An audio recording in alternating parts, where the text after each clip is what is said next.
Barack Obama is one of our most buttoned-up presidents, but his raw feelings were on display this week when he spoke of the young black men whose path he admits could easily have been his own. Outraged by the fact that young black men are more likely than other Americans to drop out of school, be sent to prison, or end up murdered. He launched a new initiative called My Brother's Keeper. ABC's Pierre Thomas was there. 22,000. That's the number of African-American men murdered in the U.S. during the first 4 years of the Obama presidency. 22,000. President Obama met these young men on a trip last year to his hometown, Chicago. This week, they brought stories of their stark reality to Washington. Tell me what each one of you want to be, and then I want you to tell me what the greatest obstacles are. I want to be an architect and design buildings. And the obstacle is like the streets, like the neighborhoods I go through. Shooting, fighting. Yes. I want to be a criminal profiler for the FBI. The violence, because that make me not even want to go to school. I want to be a prosecutor. It's saddening that you can't even walk down the street. It's like you gotta pick and choose the right time to leave the house. Just the other day, somebody tried to rob my brother with a gun at a gas station. It's like very stressful. That's the most overwhelming thing ever. The young men joined Obama to launch his My Brother's Keeper initiative, aimed at tying together the nation's best mentoring programs and providing educational and economic opportunities to at-risk youth. For the president, this is clearly personal. When I was their age, I was a lot like them. I didn't have a dad in the house. And I was angry about it. I made bad choices. I got high without always thinking about the harm that it could do. I didn't always take school as seriously as I should have. I made excuses. I could see myself in these young men.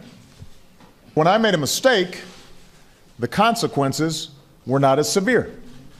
I had people who encouraged me. They never gave up on me. And so I didn't give up on myself. The president is hoping that $350 million in private donations and commitments from leaders from all walks of American life will help parents and young men break the cycle of violence and poverty. These problems have been long-standing, around a long time. What is it going to take to truly make a difference? Well, I think the most powerful man in the world saying that we have a problem, that's President Obama. And then now getting people involved, getting corporate America involved. Some of the critics have been calling for this earlier. Is this something the president wanted to do? Should he have acted earlier? When the president took office, just remember what was going on. Our banks were on the verge of collapse. People were losing their homes. The economy was in a free fall. We had 2 wars going on. And now that the economy is growing, now is the point where we have to make sure that every child has an opportunity. Colin Powell said the crisis should not be a partisan issue, but he acknowledged that the first African-American president has to walk a tightrope, lest he be perceived as playing favorites. I think he threaded the needle very well. He made it clear that he was concerned, as he has to be as the President of the United States, with all Americans.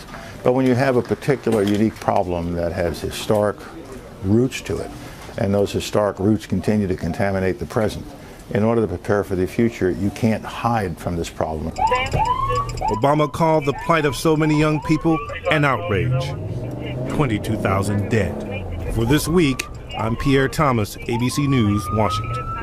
Thanks to Pierre Thomas for that. More now from our experts. Van Jones is back, along with Dr. Gail Christopher from the W.K. Kellogg Foundation, Heather McDonald from the Manhattan Institute. And Dr. Christopher, let me begin with you. The Kellogg Foundation, you attended this week at the White House. Kellogg Foundation very actively involved, but put some meat on the bones of what Magic Johnson was saying. What specific difference will it make to have the president calling this meeting, launching this initiative? The Kellogg Foundation is one of many foundations that have stepped up. Adding the voice of the President of the United States is unprecedented and extremely important, not only to mobilizing other resources, but also to the young men. We all want what's best for our children. And imagine the experience of every day knowing that people have permission to use deadly force against you, even if you aren't armed, to be exposed to schools that are under-resourced, to live in fear. And so we're very excited that the president has said the norm is not acceptable anymore. I think that's the real power here. And Dr. McDonald, you welcome some of the president's words, particularly his words about fathers, the responsibilities of fathers, but you say more money isn't necessarily the answer. Well, I think there was a revolutionary initiative waiting to get out of this speech, George, that never quite made it. The two most important moments were President Obama's moving declaration of the overwhelming sense of responsibility he would have for his son, if he had one, to keep him out of trouble and give him the sense of compassion and respect for others that he would need to succeed. And the other important point was President Obama's observation that nothing keeps a young man out of trouble like a father who takes an active role in his life. And that should have been the theme. How do we rebuild the family and make sure that more children are raised by their fathers? Because the data is clear. Children who grow up in fatherless homes are 5 times as likely to commit crime or be poor, 9 times as likely to drop out, and 20 times as likely to end up in prison. How do I know this? President Obama said so in 2008 when he was running for the presidency. There's no more important gap than the fatherlessness gap, and it affects all Americans, but it's especially acute for young men of color, and that's what we should be worried about. Well, that's one of the things we should be worried about for sure. As a dad and as somebody who's, my father was in the home, it made a tremendous difference for me. I think, though, it's important that we hold these young people to high standards, and we hold the adults to even higher standards.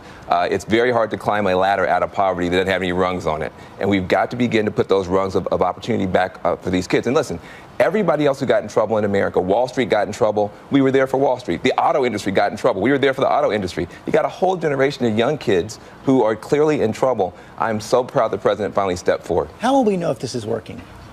Well, like all social interventions, we have ways, we have metrics we can follow, whether the jobs have increased, whether the graduation rates have increased. We certainly can track the number of young people who actually have mentors, have people in their lives to guide them. I mean, you can count these. Can I say one more thing?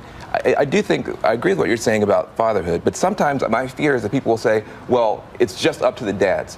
Dad's got to do more. But when you have this many kids in trouble, we all have to do more, and it shouldn't be either or. We got to be able to do both. There's not a chance that we're going to say that. I mean, nobody's been saying that. That's the problem. We have been doing programs, as we should, with compassion and concern for 3 decades.